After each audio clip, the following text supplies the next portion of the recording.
በዓለም ዋንጫ ማጣሪያ የተሳተፈ የሚገኘው የኢትዮጵያ ብሔራዊ ቡድን በምድቡ 6ኛ ጨዋታ ዛሬ ሌሊት 6 ሰዓት ላይ ከጅቡቲ አቻው ጋር ይጫወታል። ምንም እንኳን የዛሬ ተጋጣሚው የጅቡቲ ብሔራዊ ቡድን በእግር ኳስ ደረጃዋ ዝቅተኛ ላይ የምትገኝ ቢሆንም በተጋጣሚ የቡድን የጨዋታ መንገድ መቅረብ የሳነው የኢትዮጵያ ብሔራዊ ቡድን ቀላል ፈተና የሚጠብቀው አይሆንም ተብሏል። አንተነህ ሲሳይ ተጨማሪ አለው። ያንድ ቡድን ወይንም አሰልጣኝ ትልቁ ነገር ለጨዋታ ከሚደረገው ዝግጅት እኩል የተጋጣሚና ጨዋታ መረዳት ወይንም ደግሞ እንደ ተጋጣሚ ሆኖ መቅረብ ነው። ምክንያቱም ጨዋታዎችን ለማሸነፍ ብቻ በርዘግቶ የሚደረጉ ዝግጅቶች የቱንም ያክል ጠንካራ ቢሆኑም የተቃራኒ ቡድንን የጨዋታ መንገድ ግምት ውስጥ እስካላስገቡ ድረስ ዋጋቸው ትንሽ ስለመሆኑ በርካታ ማሳያዎችን መጥቀስ ይቻላል። ምክንያቱ ምንም ቢሆን ምንም የኢትዮጵያ ብሔራዊ ቡድን ግን ለዚህ የታደለ አይደለም። ዋሊያዎቹ በዓለም ዋንጫ ማጣሪያ የሚሆን በአፍሪካ ዋንጫ በቻንም ይሁን በወዳጅነት ጨዋታዎች የሚከተሉት የጨዋታ መንገድ ያን ያክል ልዩነት ያለው አይደለም። ባለፉት ዓመታት ከጠንካራዎቹ ግብጽና ኮት ዲቯር እግር ኳስ ደረጃቸው ዝቅተኛ እስከሆኑት ሴራሊዮንና ጅቡቲ ያደረጓቸው ጨዋታዎች በትልቁ የሚጠቀስ የታክቲክ ለውጥ የተደረገባቸው ወይንም ደግሞ ለተጋጣሚ ቡድን ምላሽ ለመስጠት በሚያስችል መልኩ የተጠኑ ናቸው ለማለት አያስደፍሩም። በርግጥ በተጋጣሚ ቡድን ሁኔታ ልክ ለመጫወት የሚሆን አስገዳጅ የታክቲክ ለውጦችን ለማድረግ ለዚህ የሚሆኑ ተጫዋቾች ያስፈልጋሉ። ከአካል ብቃት ጀምሮ የሚሰጡ ታክቲካል ጉዳዮችን በሁሉም ረገድ መተግበር የሚችሉ የተሟሉ ተጫዋቾች የሉም እንኳን ቢባል በዘመናዊ እግር ኳስ ተወዳዳሪ ሆኖ ለመገኘት ተለዋዋጭ ከዛ ከፍ ሲል ደግሞ ተራማጅ ሆኖ መገኘትን ይጠይቃል። በዓለም ዋንጫ ማጣሪያ ዋሊያዎቹ ከግብጽ ጋር ባደረጉት የምድቡ 5ኛ ጨዋታ የተመለከትነው አንደኛው ነገር ቢኖር ይሄኛው ነው። በሞሮኮ በተደረገው ጨዋታ ዋሊያዎቹ በኳስ ቁጥጥሩ በግብጽ ብልጫ ባይወሰድባቸውም በእግር ኳስ ውጤትን ሊቀይሩ በሚችሉ ሌሎች ጉዳዮች ግን በአንደኛውም ተሽለው መገኘት አልቻሉም። ፈርዖኖቹ ኳሱን ለዋሊያዎቹ ለቀው አቅማቸውን ሰብስበው በተጫወቱበት መርሃ ግብር ኢላማቸውን በጠበቁም ይሁን ባልጠበቁ ሙከራዎች እንዲሁም አደጋ በመፍጠርም ተሽለው ተገኝተው ካላቸው የእግር ኳስ ደረጃ አንጻር ጥሩ ያልነበሩበትን ጨዋታ ማሸነፋቸው ተለዋዋጭነት ምን ያክል በእግር ኳስ የዘመኑ አስፈላጊ ጉዳይ መሆኑን በቂ ማሳያ ነው። የኢትዮጵያ ብሔራዊ ቡድን በ2026 የዓለም ዋንጫ ለመሳተፍ እያደረገ በሚገኘው ፈታኝ ጉዞም ዛሬ ሌሊት 6 ሰዓት ላይ ከጎረቤት ሀገር ጅቡቲ ይገናኛል። ጅቡቲ በእግር ኳስ እዚህ ግባ የሚባል ታሪክ ያላት ሀገር ባትሆንም ዋሊያዎቹ ከሚሄዱበት መንገድ አንጻር ግን ቀላል ተጋጣሚ እንደማትሆን መገመት ይቻላል። ሁለቱ ቡድኖች በዚሁ መድረክ በተገናኙበት የመጀመሪያ ጨዋታም አንዳቻ መለያየታቸው ይታወሳል።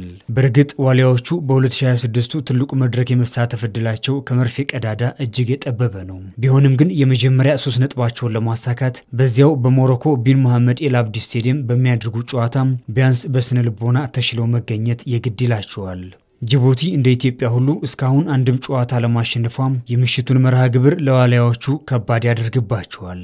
በታሪካቸው ለዓለም ዋንጫ አልፈው የሚያውቁት ሁለቱ ሀገራት አስከፊ አጀማመራቸውን ለመቀየር የሚፋለሙበት እንደሚሆንም ይጠበቃል። ምስራቅ አፍሪካውያኑ ከአሁን በፊት 17 ጊዜ ሲገናኙ ጅቡቲ አንድም ጊዜ ማሸነፍ አልቻለችም። ኢትዮጵያ ግን 15ቱን በማሸነፍ ፍጹም የበላይነት አላት። ቢሆንም ግን ባለፉት 12 ወራት በነጥብ ጨዋታ ካስመዘገቡት ውጤት አንጻር በመካከላቸው ልዩነት የለም። በዓለም እግር ኳስ የደረጃ ሰንጠረዥ ጅቡቲ 191ኛ ላይ ስትቀመጥ ኢትዮጵያ ደግሞ 145ኛ ላይ ተቀምጣ የግብጽን ሽንፈት ለመርሳት የምታደርገው ጨዋታም ይሆናል። የሚገኙ አጋጣሚዎችን በሚገባ መጠቀም ከኳስ ጋርና ያለ ኳስ የሚደረጉ እንቅስቃሴዎችን ማስተካከል ሊተገበሩ ለታሰቡ ታክቲካል ጉዳዮች ታምኖ መገኘትና ለጥቃቅን ጉዳዮች ትኩረት መስጠት የአሰልጣኝ መሳይ ተፈሪ ስብስብ ከግብጽ ሽንፈቱ ማስተካከል የሚገባው ጉዳይ እንደሚሆንም ይጠበቃል። የቀን የስፖርት ጉዳዮቻችን ከቲቪ መዝናኛ ይቀጥላሉ። እዚሁ የኢትዮጵያ ብሔራዊ ቡድን ወቅታዊ ጉዳይ ላይ ቆይታ የምናደርግ ይሆናል። እንግዲህ አጥጋቢ የሚባል ውጤትን ለስፖርት ቤተሰቡ እየሰጠ አይደለም የሚገኘው የኢትዮጵያ ብሔራዊ ቡድን ከአፍሪካ እግር ኳስ ዋንጫ ውጭ ሆኗል ከሚቀጥለው መድረክ። እንዲሁም በ2026 የዓለም እግር ኳስ ዋንጫ ላይ ለመገኘትን በጣም የጠበበ እድል ይዞ 6ኛ ዙር ጨዋታውን ዛሬ ከጅቡቲ አቻው ጋር የሚያከናውን ይሆናል። ከዚሁ ከብሔራዊ ቡድኑ ጋር በተያያዘ ተጨማሪ ሀሳቦችን እያነሳን ከስፖርቱ ባለሙያዎች ጋር ቆይታ የምናደርግ ይሆናል። ዶክተር ደምስ ጋሹ በባህር ዳር ዩኒቨርሲቲ የስፖርት ሳይንስ መምህር በቀጥታ መስመራችን ላይ እንግዲህ ከባህር ዳር ስቱዲዮ ይገኛሉ። እንዲሁም ከጅማ ስቱዲዮአችን ደግሞ ዶክተር ወንድማገኝ ደምሴ በጅማ ዩኒቨርሲቲ የስፖርት ሳይንስ መምህር ናቸው። ከዛ ባሻገር ደግሞ ወደ ስፔን እናቀናና አሰልጣኝ ከፈለን ደርበውን እንዲሁም በዛው በስፔን ታዳጊዎች ላይ በመስራት የሚታወቁ የእግር ኳስ አሰልጣኝ ናቸው። ከነዚህ ባለሙያዎች ጋር እንግዲህ ቆይታ የምናደርግ ይሆናል። ለጊዜያችሁ በጣም ነው የማመሰግነው። አስቀድመን ምናልባት ከሀገር ወደ ባህር ማዶ እንሂድና ከስፔን ካሉ እንግዳችን ጋር ከአሰልጣኝ ከፈለኝ ደርበው ጋር ቆይታ የምናደርግ ይሆናል። በጣም ነው ማመሰግነው። ወቅታዊ የኢትዮጵያ ብሔራዊ ቡድን ውጤት በጣም የስፖርት ቤተሰቡን ሊያስደስት የሚችል አይደለም። እንግዲህ አሰልጣኝ ከፈለኝ ደርበው ስፔን ያሉት ደግሞ እርሶ በዓለም እግር ኳስ መድረክ ላይ ስኬታማ ከሆኑ ሀገራት መካከል በእግር ኳስ መዋቅራቸው በጥንካሬ ከሚነሱ ክለቦች መካከል እርሶ የሚገኙባት ስፔን አንደኛዋ ናትና ምናልባት እዛ ሆነው ስለ ኢትዮጵያ እግር ኳስ ስለ ወቅቱ ጉዳይ ሲያስቡ ምን አይነት ስሜት ነው ያሉት ከሚለው እንጀምር። አሰልጣኝ ከፈለኝ። አመሰግናለሁ እድሉን ስለሰጣችሁኝ። ያው ምንድነው ከዚህ ሆኖ ማየት ሳይሆን ያው እንደ ሀገር እያንዳንዱ ነገሮች ቀስ እያሉ እንደሚመጡና ውጤት ቀስ እያለ እንደሚመጣ ያው ትግስት እንደሚያስፈልግ ትንሽ ሳልጠቁም ማለፍ አልፈልግም። ምንም እንኳን ውጤቶቹ ጥሩ ባይሆኑም አንዳንድ መሻሻሎች አሉ። እነሱ ላይ ፎከስ ብናደርግ ይሻላል ባይነኝ እንደ እንትን ማለት እንደ አይዲያው ያው ከዚህ ሆኜ እንግዲህ ጓደኞቼ ጋር ብዙም ጨዋታውን ስናየው ምናምን ከልጄ ጋር ምናምን ስናየው ያው ያሳዝናል። ግን ምንድነው በአንድ ቀን የሚለወጥ ነገር ስለሌለ ቀስ ይያል ያው መስራት ይቻላል ባይነኝ። እንግዲህ ኢትዮጵያ ብዙ ጊዜ የራሷ የጨዋታ መንገድ አላት ይባላል። እሱ ላይ የመስራት ችግር ደግሞ ባለፉት አመታት በሚገባ ለእግር ኳሳችን ችግር ዋንኛው ነገር ሆኖ ነው የተነሳ የሚገኘውና እንደው ይሄ የኛ ተብሎ የሚነገረው የእግር ኳስ መገለጫ ላይ ተሰርቶበታል ምን ያሳክል እውነትነት አለው ሚለውን ሲያንሱልና አሰልጣኝ ከፈለኝ። የዶሜስቲክ ሊጎችን ማየት ከጀመርኩ ብዙ አልሆነኝም። ያው ተጫዋች ፕሮፋይሊንግ ላይ ብዙ ሙቀትም የለኝም ስለ ኢትዮጵያ እግር ኳስ ማለት ነው። ነገር ግን የኛ ተብሎ አንድ እንትን ላይ ይሰራ ከሚል ይልቅ ተጫዋቾቹን እንዲሁ ዴቨሎፕ ብናደርግ በተሻለ የተሻለውን ተጫዋቾች ወደ ናሽናል ቲም ብናመጣና ያው ፋይናሊ ተጫዋቾች ጥሩ ኳሊቲ ሲኖራቸው ያው የናሽናል ቲሙ ጌም ወይም ደግሞ ፕሌይንግ ጌም ሞድ ወይም ደግሞ ፕሌይንግ ስታይል ዲፋይን ማድረግ ይቻላል። መጀመሪያ መስራት ያለብን ብዙ ተጫዋቾች ወደ ኳሱ እንዲመጡ ኢንፍራስትራክቸሮች ምናምን እንዲመቻቹ የሚለው ላይ ነው እና አጭር ጨዋታ የሚሉ ሰዎችም አይቻለው፣ ረጅም የሚሉ አይቻለው። እነዚህ አጭርም ረጅምም ለመጫወት ያው ፕሪፓሬሽን ያስፈልገናል። እንዲሁ ዝም ብሎ ብድግ ብለን አጭር እንጫወት ወይም ደግሞ ባርሴሎና አጭር ተጫወተ ብለን እኛ እንጫወት ወይም ደግሞ እኛ እንደ ባርሴሎና አጭር ስለሆነ አጭር እንጫወት የሚለው ጥሩ ላይሆን ይችላል ባይነኝ። ምክንያቱም እኔ ያየኋቸው የቴክኒካል እንትን ዲፈረንሳችን በጣም ትልቅ ነው። ለአጭርም በረጅም ማጫወትና ብንችል እንትን ላይ ታዳጊ ላይ በደንብ እንትኑን ሊሚት ሳናደርግ ብንሰራ ጥሩ ነው ከሚለው አንግል ባየውና የተገኙትን ትናንሽ ውጤቶችን ምንድነው የሚባለው ማድነቅ ላይ ፎከስ ብናደርግ ምናልባት ነገ የተሻለ ውጤት ልናገኝ እንችላለን። መልካም አሰልጣኝ ከፈለኝ ይቆዩኝ እንመልሳለን ወደ ባህር ዳር ስቱዲዮአችን እናመራለን። ዶክተር ደምስ ጋሹ በባህር ዳር ዩኒቨርሲቲ የስፖርት ሳይንስ መምህር ናቸው። እንዲሁም እንደዚህ አይነት ሀሳቦች ላይ ተደጋጋሚ ጊዜ በኢትዮጵያ ቴሌቪዥንም ሀሳባቸውን ያጋሩናል። ለጊዜው በጣም ነው የማመሰግነው ዶክተር ደምስ ጋሹ። ያው ብሔራዊ ቡድናችን ያለበት ወቅታዊ ችግር ይነሳል። እርሶም ደጋግመው እንግዲህ መፍትሄ ሀሳቦችን ሲያነሱ ነበርና ከአፍሪካ እግር ኳስ ዋንጫ ማጣሪያ ጨዋታዎች ውጭ ሆኗል። ወደ አፍሪካው መድረክ ማለፍ አልቻለም። እዚህኛው የዓለም እግር ኳስ ዋንጫ ማጣሪያ ላይ በጣም አጣብቂኝ ውስጥ ነው የሚገኘውና እንደው ይሄ ብሔራዊ ቡድን አሸናፊ መሆን እንዲችል ምን መደረግ ነው ያለበት? አሁን ተጨማሪ የመፍትሄ ሀሳቦች በሚገባ የሚያስፈልጉበት ሰዓት ላይ ነው የምንገኘው። የስፖርት በሰውም እንግዲህ በዚህ በብሔራዊ ቡድን ውጤት ደስተኛ እንዳልሆነ እየተመለከትን ስላለን ምን አይነት መፍትሄዎች መቀመጥ አለባቸው? ዶክተር ደምስ አመሰግናለሁ። እንግዲህ ባሳለፍናቸው 20 አመታት 60 ሀገራት ቀድመውን ሄደዋል በፊፋ ስታንዳርድ ማለት ነው። እንግዲህ 60 ሀገራት ከኛ ኋላ ተነስተው ቀድመው ሲሄዱ እኛ ባለንበት ወይም ደግሞ እንደ ግመል ሽንት ወደ ኋላ እየሄድን ያለነውና ዋናው ችግር ያለው ስልጣናውና የአሰልጣኞቹ አቅም ላይ ነው። በዋናነት ሌሎችም በርካታ ችግሮች አሉ። እንደው በእግር ኳስ ወደ ግብጽና ወደ ኢትዮጵያ ብሔራዊ ቡድን ጨዋታ ባለፈው ጨዋታ ስመጣል በእግር ኳስ ለመከላከልና ለማጥቃት የምንሰጠው ትኩረት እንደ ተቃራኒ ቲም ሁኔታና እንደ ውጤቱ አስፈላጊነት ይወሰናል። ከዚህ አንፃር በቀደሙ የግብጽ የነበረን ጨዋታ እንደምታውቀው በጣም ማጥቃት ይጠበቅብን ነበር። ነገር ግን የገባነው ወይም ደግሞ ስልጠናው የነበረው ለማሸነፍ ሳይሆን ላለመሸነፍ ጊዜ ሰጥተን ስንሰራ እንደነበረ በጨዋታው ዕለት ያየናቸው መረጃዎችና ማስረጃዎች ያሳያሉ። ስለዚህ ችግራችን ያለው በዋናነት ስልጠናውና አሰልጣኞች አካባቢ ያለው ምህዳርና ያለው አጫውት አሰራር በአጠቃላይ ሳይንሳዊና ምክንያታዊ እንዳልሆነ መረዳት ትችላለህ። ከመከላከል አንፃር ቲማችን በጣም ጥሩ ነው ማለት ትችላለህ። 5 መርሆች አሉ የመከላከል መርሆች ከአምስቱ 3.5 ነው የሰጠዋቸውና በዋናነት የመከላከል ላይ ባላንስ የሚባል ነገር አለ። ከመከላከል ወደ ማጥቃት ሽግግሩ ጊዜ በጣም የቡድናችን ትልቁ ችግሩ ነው። በቀደም የነበሩት 2 ጎሎችም የገቡት በዛ ምክንያት ነው። ስለዚህ የተጫዋቾች የልዩነት በተለይ ደግሞ ይሄ ባላንስ ይሄ ሽግግር ላይ የነበረው የታክቲክ ውሳኔ ልዩነት ለውጤቱ ትልቅ አስተዋጽኦ አድርጓል። ለመከላከል ስራ ብንሰራም ይሄ ባላንስ የሚባለው ነገር ልጆቻችን ላይ ብዙ ስራ አልሰራንም። ባላንስ ላይ 2 ነገሮች ባላንስ ማድረግ ይገባል። በተለይ ተከላካዮች ኳስ እንይዝ የመከላከል ፖዚሽን ይይዛሉ። ነገር ግን ለማጥቃት በሚሄዱበት ጊዜ ምናልባት ድንገት ብንነጠቅ አድቫንቴጅ በሚያሰጠኝ ሁኔታ ላይ ነው ቋቋሚ ብለው መጠራታቸው መጠቅ ይኖርባቸዋል። ሳላ ያገባብን ጎል ከዚህ አንፃር የሚታይ ነገር ነው። ራምኬል ይመስለኛልና ይሄ ባላንስ ላይ የሽግግር ላይ ልጆቻችን ላይ ያለው የታክቲክ ድክመት በጣም ተደጋጋሚ ችግር ነው። አሁንም እሱን ያየነው ሁሉ ጊዜ ጥቃቅን ይያል ምንገልጸውም ድክመት ይሄንን ነው።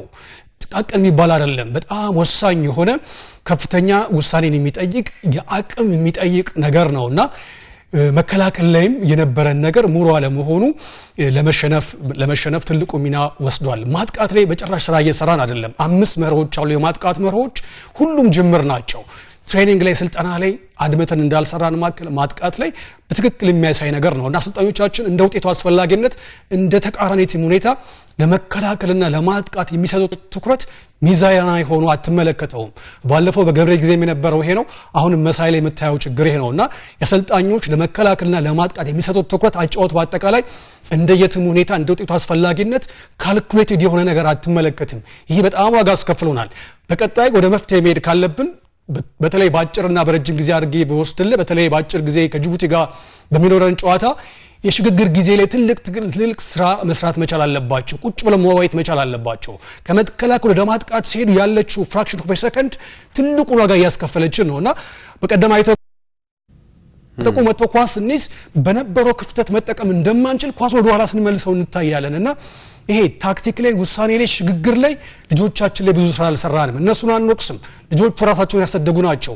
የአሰልጣኞችና የኮቺንግ አመራሩ ግን በቀጣይ ጨዋታ ሽግግር ጊዜ ላይ የሽግግር ጊዜ በጣም ወሳኝና አስፈላጊነት ነገር ላይ መወሰን በሚገባቸው ውሳኔ ላይ ቀድሞ መነጋገር መስማማት ከጅቡቲ ጋር በሚኖረን ግጥሚያ ትልቅ ልዩነት ያመጣል ብዬ አስባለሁና እዛ ጋር ያለው ክፍተት ላይ ስራ ቢሰራ ከጅቡቲ ጋር በሚኖረን ውጤት በተለይ ጎል እንዳይገባብን ወይም ደግሞ ጎል እንዳንገባ ትልቁ ሚና ስለሚጫወት ያችን ሞሜንት ላይ ከልጆቹ ጋር ቢወያዩ ቢነጋገሩ ከአጭር ጊዜ አንፃር ለውጥ እናመጣለን ብዬ አስባለሁ። በጣም ጥሩ ሐሳብን ያነሱት እንግዲህ ዶክተር ደምስ ወደ ጅማ እናምራ። በጅማ የኢቢሲ ስቱዲዮ የሚገኙት ዶክተር ወንድማገኝ ደምሴ በጅማ ዩኒቨርሲቲ የስፖርት ሳይንስ መምህር ናቸው። እንግዲህ ቀደም ሲል ሐሳባቸውን ያጋሩን ባለሙያዎችም የመፍትሄ ሐሳቦችን አስቀምጠዋል። ዶክተር ወንድማገኝ አሁን ዛሬ የምንጫወተው ከጅቡቲ ጋር ነው። ከዚህ ቀደም ምናልባት እንደዚህ አይነት የእግር ኳስ ደረጃ ካላቸው ሀገራት ጋር ጨዋታ ስናከናውን አስቀድሞ ያሸናፊነት ግምት ሰጥ ነበር። አሁን ግን ከኢትዮጵያ ብሔራዊ ወቅታዊ አቋም አንፃር ይሄ እየሆነ አይደለም ያለውና ደው ችግሩንም አያያዙ አንሱልን። አንድ ጎል ብቻ ነው በማጣሪያው የብሔራዊ ቡድን ማስቆጠር የቻለውና በመከላከሉም በማጥቃቱም በአጠቃላይ ቡድን መዋቅር ላይ ያለው ወቅታዊ አቋም እንዴት ነው ሊገለጽ የሚችለው ከመፍትሄው ጋር? ዶክተር ወንድማገኝ ታንክ ዩ አመሰግናለሁ። ማንሳት መፈልገው እንግዲህ ኢቢሲ በቅርብ ጊዜ ከተለያዩ ባለሙያዎችን አይ ቲንክ ብሔራዊ ቡድንም ያጠቃላይ ሀገራችን እግር ኳስና ስፖርቶችን ለውጥ ለማምጣት ባለሙያዎችን እና ባለድርሻ አካላትን የሚያወያይበት መንገድ እጅግ በጣም ጥሩ ነው። አይ ቲንክ ሰሚ ካገኘ በየጊዜው የምንሰጣቸው ሀሳቦች ኢንፑት ይሆናሉ ብዬ አስባለሁ። ይሄን ካልኩ በኋላ እኔ ጠቅለል ያለ ነገር ማንሳት ነው የምፈልገው። አይ ቲንክ አሸናፊ ብሔራዊ ቡድን ለመፍጠር አሸናፊ ክለቦች ያስፈልጉናል። ዘመናዊና ዘመኑን የዋጀ ክለቦች ያስፈልጉናል። በጣም ዘመናዊ ኢንፍራስትራክቸር ያስፈልገናል። ምክንያቱም ብሔራዊ ቡድን ዝም ብሎ ከአየር ላይ ያለ ነገር አይደለም። ከታች ጀምሮ የሚሰራው ስራ የፕሮሰሱ ውጤት የመጨረሻው ፕሮሰሱ ውጤት ነው ናሽናል ቲም። ስለዚህ እኛ ብዙ ጊዜ ምንድነው እንደዚህ አይነት ሽንፈቶች ሲመጡ ቁጭ ብለን እንነጋገራለን፣ ግን ከዛ ውጪ ግን ስለ ፕሮሰሱ አናወራም። ስለ ፕሮሰሱ ማውራት እጅግ ያስፈልጋል። ስለዚህ ጥሩ አሸናፊ አመራር ያስፈልገናል፣ አሸናፊ ኢንፍራስትራክቸር ያስፈልገናል፣ አሸናፊ ክለቦች ያስፈልጉናል፣ አሸናፊ ሚዲያ ያስፈልገናል። ሚዲያው በምን መልኩ ነው ኮንትሪቢዩት እያደረገ ያለው የሀገርን ስፖርት ለማሳደግ? በአጠቃላይ ፍልስፍናውስ ምን አይነት እግር ኳስ ፍልስፍና ያስፈልገናል የሚለው ቅድም ወንድሜ ከስፔን እንዳለው መጀመሪያ ከመሰረታዊ የሆነ እግር ኳስ ልጆቻችን ወስደዋል የሚለው ትልቅ ኢሹ እዚህ ጋር መተን እኛ ስለ መጨረሻ ላይ ስለምናወራው ስለ ታክቲክና ስለ ቴክኒክና ስለ ጌም ስትራቴጂ አንደርስታንድ የሚያደርገን ተጫዋች ከታች ጀምሮ መጥቷል በስታንዳርድ መጥቷል የሚለው ትልቅ ኢሹ ነው። ስለዚህ መጀመሪያ ስራ ይቅደም ባይነኝ እኔ ስራ አልሰራንም። ስራ ባልሰራንበት ሁኔታ ኮንሲስተንሲ በሌለው ሁኔታ እንደዚህ እየመጣን የምናገረው ነገርም አይ ቲንክ ለውጥ ሊያመጣ አይችልም። ስለዚህ ቁጭ ብለን ምን ማድረግ አለብን የሚለው አይ ቲንክ ከታች ጀምሮ ያለው ስራ መሰራት አለበት ብዬ ነው ማሰበው። ብዙ መድረኮች ላይ እናገራለን። የክለቦችን አወቃቀር ማስተካከል ያስፈልጋል። ክለቦች ለረጅም ጊዜ ቅል ሊኖራቸው ይገባል። የረጅም ጊዜ ስራ መሰራት አለበት እንጂ ዛሬ ኢትዮጵያ ብሔራዊ ቡድን ይሄን ማድረግ አለበት ብንል ለዛሬ ኮንሰፕሽን ብቻ ይጠቅመን ይሆናል እንጂ ዞሮ ነገ ህዝቡ ለሚፈልገው የኢትዮጵያ እግር ኳስ እንደሚወድ ይታወቃልና ነገ ለሚፈልገው ውጤት አይ ቲንክ መፍትሄ የሚሆን አይመስለኝም። ስለዚህ ኮመርሻላይዝድ የሆኑ ክለቦች ያስፈልጉናል። ዘመናዊ የሆኑ ክለቦች ዘመናዊ ስልጠና የሚሰጡ ወጥነት ያለው ምልመላ ስልጠናና ውድድር ያስፈልገናል። እነዚህን እስካላደረግን ድረስ አይ ቲንክ ዛሬ ልጆችን የምንወቅሳቸው ቅድም ወንድሜ ዶክተር ደምስ የሚወቅሳቸው ከታች ጀምሮ ይዘው ስላልመጡ ነው። ስለዚህ ዛሬ ብሰጣቸው በአጭር ጊዜ ውስጥ አይዲያውን ወስደው ሜዳ ላይ ኢምፕሊመንት ለማድረግ በጣም ያስቸግራል። ስለዚህ እነሳላክ ከልጅነታቸው ጀምሮ ሞደርን እግር ኳስ የሚፈልገውን የአካል ብቃት፣ የአእምሮ፣ የኒውትሪሽን ብትለው ሁሉን አይነት ዝግጅት እያደረጉ የመጡ ስለሆኑ በዚህ ሰዓት ላይ የሚፈልጉት የአሰልጣኝ ድጋፍ በጣም ትንሽ ነው፣ ራሳቸው ኢምፕሊመንት ማድረግ የሚችሉ ስለሆነ ማለት ነው። ስለዚህ ፌዴሬሽኑም ከዚህ አኳያ ይሄን ሊያስኬድ የሚችል ጠንካራ የሆነ ተቋማዊ ስትራክቸር ያስፈልገዋል። ዘመኑን የዋጀ ስልጠና ያስፈልገናል። በጣም ይሄ ትልቁ ነገር ነው። ስልጠና ምንድነው የምንሰጣቸው? ኳስ ወርውረን ወይም ኮን አስቀምጠን አይደለም። ስልጠና አሁን ዓለም ላይ ያለው ስልጠና በጣም ሄዷል። ስለዚህ ከዚያ አኳያ ዲፓርትመንታላይዝድ የሆነ የተለያዩ ስልጠናዎች ያስፈልጉናል። ኒውትሪሽን የራሱ ስራ አለው። ተጫዋቹን ፐርፎርማንስ ሊያሳድግ የሚችል ሳይኮሎጂው ትልቅ ሚና ይጫወታል። ስፖርት ሳይኮሎጂ እንደተባለው አሁን ብዙ አገሮች እንደምታውቀው ፐርፎርማንሳቸው በተመሳሳይ ደረጃ ላይ የሚገኙ እነዚህ ጥቃቅን የምንላቸው ግን በጣም ወሳኝ የሆኑ ነገሮች ናቸው። አሁን ክለቦችን እየለዩ ያሉት ሳይኮሎጂው፣ ኒውትሪሽኑ፣ ፊትነስ፣ አሁን ኤክሰርሳይሱ በጣም ከፍተኛ ደረጃ ደርሷል።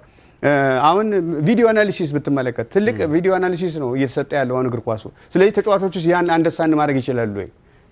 ዛሬ መተን ናሽናል ቲም ላይ አይደለም ኢምፕሊመንት ማድረግ ያለበት፣ ከታች ጀምሮ ኢምፕሊመንት ማድረግ ያስፈልጋል። ስፖርት ሜዲሲኑ ምን ያህል ነው እየተገበረ ያለው፣ ሪሃቢሊቴሽኑ ምን ያህል እየተገበረ ያለው የሚለው እነዚህ ነገሮች በጣም መታየት አለባቸው። ስለዚህ ዲፓርትመንታላይዜሽን የሆነ ዘመናዊ ስልጠና ከታች ጀምሮ መስጠት ያስፈልገናል።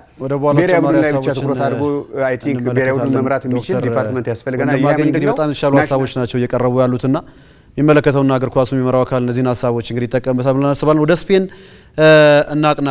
አሁንም መስመራችን ላይ አሰልጣኝ ከፈለኝ ደርበው አሉና የግብጽ ብሔራዊ ቡድን ጨዋታውን እንደመነሻ ማንሳት ይጠበቅብናል። በደቡብ አፍሪካ ዋንጫ ላይም ስንሳተፍ እንግዲህ እግር ኳስ መቀባበል ብቻ ላይሆን ይችላል አይደል? አሰልጣኝ ከፈለኝና ከዛ ከፍ ያለ ነገር አሁን እግር ኳስን ውጤታማ እንድንሆን አንድ ብሔራዊ ቡድን ስኬታማ እንዲሆን መገለጫዎቹ ሆነዋልና እንደው የዛሬው ጨዋታ ላይ በጣም የተለየ ነገር ሊያስፈልግ ይችላል። በጣም ለጎል የቀረበ ቡድን የተለየ ቅርጽ ያለው እንቅስቃሴን ከሜዳ ላይ ልንጠብቅ እንችላለንና ከታክቲካል ጉዳዮች እንደው ከግብጹ ጨዋታ መነሻ አድርገው በዛሬው ጨዋታ ላይ ምንድነው ልንመለከት የሚገባን አሰልጣኝ ከፈለኝ? እሺ ቅድም አንድ ወንድማችን እንደተናገረው ትራንዚሽናችን ጥሩ አልነበረም ብሎ ነበር ኢጂፕት ጨዋታ ጋር የግብጽ ጨዋታ ጋር። እሱ ልክ ነው። ኳስን እንደቀማን መጀመሪያ ላይ ምንድነው የምናደርገው የሚለውን ታክቲካሊ ዲፋይን ማድረግ መቻል አለብን። which is እሱ እንደገደለን ጎል ሲገባ ኖርማሊ ጎል የገባበትን ሙቭ ብቻ ማየት ጥሩ አይደለም። ግን ይሄ ምንድነው ስህተት አይደለም። አንድ ነገር አንዴ ሲሆን ስህተት ነው። ሲደጋገም ግን ከስህተት ይልቅ አንድ እዚህ ምን እንለዋለን የፓተርን እንለዋለን ለአሰልጣኞች ማለት ነው። አንድ ነገር እየተደጋገመ ሲታይ ከስህተት ይልቅ ሌላ ቤዚካል ችግር አለ ብለን እናየዋለን እና ዳታውን ስታየው እኔ ልክ የግብጽ ጨዋታ እንዳለቀ ሂጄ ስታትስ ቦምብ ላይ የእንትኑን ዳታውን ሳወር በጣም እንትን የሆነ ትልቅ ስህተት ነበር። ልክ ኳስ እንደቀማን ዳይሬክት ኳስ ወደ ፊት መጫወት እንፈልግ ነበር which is ይገላል። አንተ ኳስ እንደቀማ መጀመሪያው ሐሳብህ እዛው የቀማህበት ቦታ ውስጥ ለማስገባት ከሆነ ያው ታክቲካሊ ራስህን ነው እየገደልክ ያለው። የመጀመሪያው ጎል ሲገባ ልክ ኳሱ ሲምፕል መሆን አለበት መጫወት ያለብን የሆነ ቪዲዮዎች ለንዋይ ልክለት ነበር እንግዲህ አይ ዶንት ኖ አይታችሁት ከሆነ በጣም ሲምፕል ነው ኳስ ቤዚኩን ስንሰራው በጣም ሲምፕል ነው። ኳሱን እንደቀማ ፊት ለፊት ያለው ልጅ ጋር ነበር መጫወት የነበረበት then complicated እና የሆነ የፊፋ ላይ ያለ አይነት ነገር የጌም ላይ ያለ ነገር ለመጫወት ስንሞክር ነው complicated የምናደርገው ሶ የመጀመሪያው ፓስ እንዳሰልጣኝ ምንድነው የምናደርጋቸው ምንድነው የሚባለው ምክር የምንሰጠው ሴኩር አድርገው እንትኑን ኳሱን መጀመሪያ ዘን ከዛ ቢልድ አፕ እናደርጋለን። ምክንያቱ አንተ የመጀመሪያውን ፓስ ከተሳሳት everybody out of position ነው ያለው ያ የሳላ ጎል ሲገባ የኛ በግራ በኩል የነበረው ተከላካያችን ከፖዚሽኑ ውጭ ነበር መሃል ላይ ኦልሞስት 10 ሜትር ክፍት ቦታ ነበር ሶ ያ ጎል ካልገባ የሳላ ችግር ነው እንጂ የኛ መከላከሉ ብቃት አልነበረም ሶ መጀመሪያ እንደዚህ ኳስ ስንቀማ ምን እናድርግ የሚለውን ዲፋይን ማድረግ መቻል አለብን። ከዛ ደግሞ ኢዚ መጫወት መቻል አለብን። ያው እነዚህ ሰዎች ኮምፕሊኬትድ ነገሮችን ማድረግ ይችላሉ። እኛ ደግሞ እንደ ናሽናል ቲማችን አቋም እና ብቃት ኢዚ ነገሮች ማለት የሰውነት እንትናችን ቦዲ ፖዚሽናችን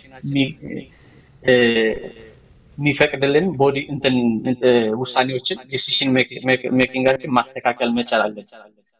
ሶ ከዛኛው ተነስተን ወደዚህኛው አዲስ የዛሬ ጨዋታ ስንመጣ ኢትዮጵያ ከ2010 2023 እስከ 2025 ኤክስፔክትድ ጎል የሚቆጠርብን 1.2 ነው በየጨዋታው ወራስ ጅቡቲ ደግሞ 2.8 ነው ሶ ኤክስፔክትድ ጎል እንደምናገባ ኤክስፔክትድ ነው ኦሬዲ ሶ እንደኔ ጨዋታውን ፕላን ማድረግ ያለብን ምንድነው ቲሙ እንደ ፖዚሽን የት ጋር ነው መቀመጥ ያለበት ፕሬሲንጉ በጣም ጥሩ ነበር የኢጂፕት ጨዋታ ላይ ነገር ግን ኤቭሪዌር ነበር ፕሬሲንጉ ሶ ታክቲካል ፖይንት ኦፍ ቪው ስንለው አንድ አሰልጣኝ ተጫዋቾቹን ሃይ ነው ፕሬስ ማድረገው ሚድል ነው ወይስ ሎ ብሎክ ነው ማድረገው የሚለውን ዲፋይን ማድረግ መቻል አለበት። የኛ ተጫዋቾች በሮጡ ቁጥር ኢነርጂ ሉዝ ያደርጋሉ ሶ ኮምፓክት ሆነን የሆነ ዲሳይድ ማድረግ አለብን እዚህ ጋር ነው ፕሬስ የምናደርገው የሚለውን ማሻሻል መቻል አለብን። ከዛ ኳስ እንደቀማን ሴኩር አድርገን አንዳንድ እንትኖች ሙቮች ነበሩ ጎል ኢጂፕት ፔናልቲ ኤሪያ ላይ የገባን ስፔሻሊ ሰከንድ ሃፍ ላይና 3-4 ተጫዋቾች the same space ኦኩፓይ ያደርጋሉ which is እንትን ታክቲካሊ ያው በመሰራት ላይ ያለ ቲም ስለሆነ አንደርስታንደብል ነው ግን ማስተካከል መቻል አለብን። እሱ ሁሉም አንድ ስፔስን መጠቀም የለበትም ኳስ ይሄድበት ቦታ ላይ መከተል የለብኝ sometimes ከዛ ውጭ ያሉ ቦታዎችን ቢልድ አፓችን ማስተካከል መቻል አለብን። ፕሬሲንግ ደግሞ ትሪገር የሚያደርገን ተጫዋች ማወቅ መቻል አለብን። መቼ ነው ፕሬስ ማድረገው መቼ ነው ፖዚሽን እንደሆነ የሚለውን ማስተካከል መቻል አለብን። ማንኖ ጅቡቲ 4-5-1 ነው የተጫወቱት የቡርኪና ፋሶ ጨዋታቸው ጋር ምናልባት አምስቱ እንዴት አድርገው ፖዚሽን መሆን ሜዳው ላይ ፖዚሽን እንደሚሆነው ባናቅም ሚድፊልድ ላይ የሚያስቸግር ይመስለኛል። ሶ እንደ የኛ ናሽናል ቲም ማስተካከል መቻል ያለበት እነዚህ ሁለት ነጥቦች ነው። ኳስ እንደቀማው ሴኩር አደርጋለሁ ከዛ በኋላ ደግሞ ቢልድ አደርጋለሁ ሚዶን እንትን ላይ ቢሰራ ታክቲካሊ ይሰራል። እኔ ልጆች እዚህ አንደር 18 ነው ማሰለጥ ነው እነሱን each week each session ያቃሉ everybody ያቃል የት መሄድ እንዳለበት ወደ የት መሄድ እንዳለበት ምን ማድረግ እንዳለበት ሶ ምክንያቱም ኦሬዲ ተነግሯቸው ነው የመጡት ከ5 ዓመት ከ4 ዓመት ጀምሮ ኦልሬዲ ኮንሴፕቱ ተነግሮታል መቼ የት እንደሚደረግ ያውቃል ሶ እኛ ናሽናል ቲም ያን ካልቸር ማምጣት አለብን እሱ እስኪመጣ ድረስ ግን ባለን ቲም እናግዛቸው ሰከንድ ሃፍ ላይ ደግሞ ያሻሽላሉ በጣም የሆነ አይ ዶንት ኖ ኮቺንግ ስታፉ ላይ የጌም ሪዲንግ ሰዎች አሉና ብናግዛቸው ምናልባት የተሻለ ቢያንስ ኩክ ፊክስ ሊኖር ይችላል ብዬ አስባለሁ ብንተባበራቸው በጣም ጥሩ አሰልጣኝ ከፈለኝ በጣም እናመሰግነው ከስፔን ወደ ባህር ዳር እንመለስና ዶክተር ደምስ ጋሹን ዳግም እናገኛቸው ያው ከውጤት ማጣት አንፃር አሁን ላይ ከስፖርት ቤተሰቡ የሚነሱ ሐሳቦች አሉ አይደል እግር ኳሱ ላይ እየወጣ ያለው ከፍተኛ በጀት ሊዘጋ ይገባውና ሌሎች ታዳጊዎች ላይ መዋል አለበት የሚሉ ሐሳቦች ይነሳሉና እንደው ዶክተር ደምስ ጋሹ ይሄን የስፖርት ቤተሰቡን ቁጭት በምን መልኩ ይረዱታል እርሶ አመሰግናለሁ እንግዲህ ከግብጽ ጋር በነበረን ነገር የተሸነፍነው እንደ ቡድንም በኢንዲቪጁዋል ተጫዋች ደረጃ በመበለጣችን ነው አሁን ችግራችን በጣም ሰፊ ነው ማስፋት እንችላለን ከክለቦች ይጀምራል አሁን አንተ እንዳልከው ክለቦች አካባቢ ያለው ችግር በጣም ፈርጀ ብዙ ነው ከአደራጀት አሰራር በአጠቃላይ ሙስና ኮራፕሽን ያለበት ነገር ነው ምህዳሩ በአጠቃላይ የተረበሸ ነው በእግር ኳሳችን ችግር ላይ የማይግባባ ባለሙያ የለም አሰልጣኞችም እኛ ምሁራን ሁላችንም እንግባባለን አሁን ግን ጥያቄው ስፔሲፊካሊ በእያንዳንዱ ጨዋታ ላይ ሜዳ ላይ ባለው ነገር የነበረው ድክመትና ጥንካሬ የሚለው ነገር ስለሆነ እዛች ነገር ላይ ሰብሰብ አድርጌ ነው ማውራት መፈልገው ልጆቻችንን ብሌም አላደርግም ራሳቸውን ያሳደጉ ናቸው ሊመሰገኑ ይገባል ነገር ግን መበለጥን ደግሞ ማመን መቀበል በጣም አስፈላጊ ነው ከዚህ አንፃር ግብጽን እኮ አሸንፈናል አይደል ባለፈው 3 ዓመት በሜዳችን አይደለም ያሸነፍነው በጨዋታ በልጠን በሚገርም ሁኔታ ነው አጨብጨበን ያሸነፍናቸው ስለዚህ ችግሮችን ስናወራ ሰብሰብ አድርገን ማውራት መቻል አለብን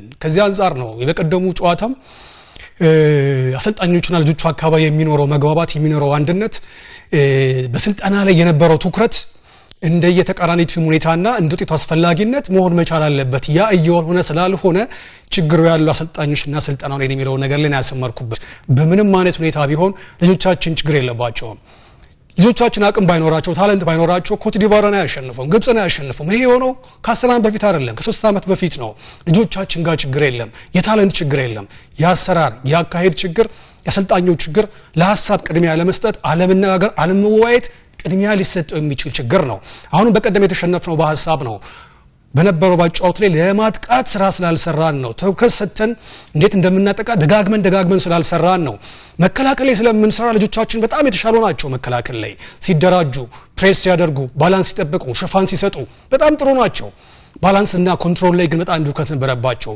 የማጥቃት መሪዎች አሉ አምስቱም ላይ ጅምር ነገር ነው ያለው ከአምስቱ ዜሮ ናቸው ስልጣናው ጋር እናውራ ነው ስልጣናውን ካስተካከለን ብዙ ችግር ቢኖርብንም ከነ ችግራችን እያንዳንዱን ጨዋታ በሐሳብ ከበለጠን ምን አሸንፈት በጣም ሰፊ ስለሆነ ይሄን ማውራህና ሰበብ አንፍጠር ለማሸነፍ ያሉ ነገሮች ሁሉ ካላለፍ ለእያንዳንዱ መሸነፍ ሁሉ ችግሮች አሉ ለማሸነፍ ችግሮችን ሁሉ ማለፍ አስፈላጊ ነው ከዚህ አንፃር ቲማችን ልጆቹና አሰልጣኙ መካከል ያለው አሰራር ምክንያታዊ ከሆነ በጋራ ከሰሩ ደጋግመው በልምምድ ነገሮችን ካሰረጹ በወዳጅነት ጨዋታ ችግሮችን ፈተው አርመው ከገቡ የአፍሪካ ቀድባር ቀደም ቲሞችን እኮ እንደምናሸንፍ በተግባር ነው ያየነውና አንዳንዴ ኤክስተርናል ማድረግ ነገሮችን ማስፋት ብዙ የሚያስኬድ ነገር አይደለም ከዚህ አንፃር ህዝቡ ተስፋ ያልቆረጠው በልጆቻችን ብቃት አማካኝነት ነው አሰራራችን ምርጫችን አደረጃጀቱ በአጠቃላይ ኮራፕትድ ነው ከፖለቲካው ጋር የተገናኙ ከንግዱ ጋር የተገናኙ ለጥቅማቸው ድሩ ሰዎች ናቸው ወደፊት የቀደሙት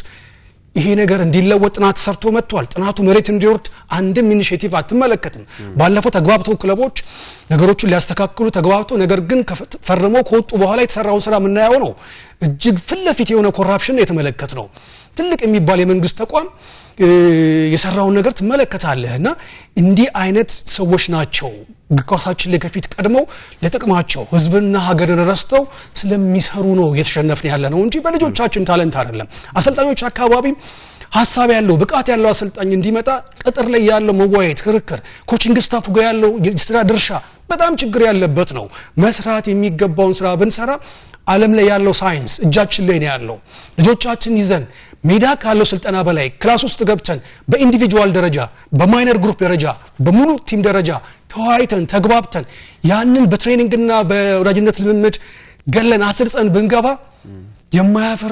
የማያሳፍር ውጤት እንመለከታለን። ሁሌ የሚቆጨን ይሄ ነውና የሚመለከታቸው አካላት በተለይ ተወካዮች ምክር ቤት አካባቢ ያሉ አካላት ሁሌ የሚፈትሿቸው ስፖርት ሴክተሮች አሉ። እዛ ላይ ያሉ ነገር በጥብቅ አይተው ነገሩን ካላስተካከሉልን ምን ፈልገው ነገር ላይ ልንደርስ ስለማንችል ችግሩ ልጆቻችን ላይ አይደለም፣ ችግሩ ያለው አሰራርና አካሄድ ላይ ነው፣ ክለቦች ላይ ነው። ያ ነገር ሪቨርስ ካልተደረገ በ29 ላይ በሜዳችን በሀገራችን በመናስተናግደው ምናልባት ድሉም ካገኘን የምናፍርበት ሁኔታ ይፈጠራልና ልጆቻችን ላይ ያለውን ነገር ተስፋ ስላላስቆረጥን ልጆቻችንን አቅም ስለምናየው ተስፋ ያልቆረጥነው በእነሱ ነው።